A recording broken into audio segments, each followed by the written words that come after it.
Que Dieu loué soit Jésus-Christ. Aujourd'hui, nous célébrons le deuxième dimanche du temps de carême en été.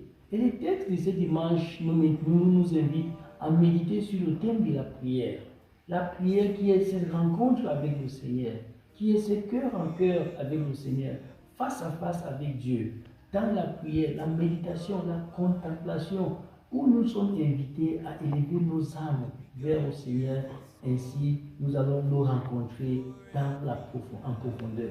Donc, le texte de ce dimanche nous parle de l'expérience de la montagne.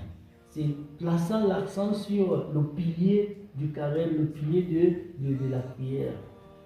La montagne, ce n'est pas un lieu géographique où nous allons grimper pour rencontrer notre Seigneur, mais c'est cette élévation de nos âmes, de nos cœurs dans la prière, dans la contemplation profonde, et où nous sommes invités à laisser de côté toutes nos activités, toutes les choses de ce monde, afin de rencontrer le Seigneur. La prière, comme on nous dit, ou comme on dit aux enfants, c'est parler, écouter le Seigneur. Donc nous devons créer ce temps afin de pouvoir parler à notre Dieu et ainsi l'écouter. Nous avons vu dans la première lecture d'aujourd'hui le Seigneur qui invite Abraham à monter faire le sacrifice de son fils. Mais au moment de sacrifier le fils, Dieu lui avait montré la bête qu'il a utilisée pour faire son sacrifice.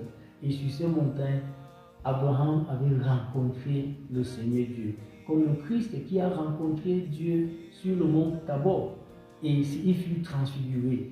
La transfiguration de Jésus-Christ signifie le changement, la transformation de nos vies quand on rencontre le Seigneur.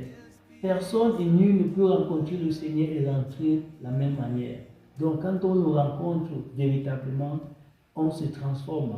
Donc prions le Seigneur qui nous accorde la grâce de pouvoir nous transformer, de nous laisser aussi transformer par sa présence. Que nos prières, nos contemplations, nos méditations aient un effet dans notre vie et un résultat dans notre vie, afin que nous puissions aussi impacter, nous puissions aussi transformer d'autres vies et aussi gagner beaucoup d'âmes pour le Seigneur, pour sa plus grande gloire de son nom et aussi le salut des âmes.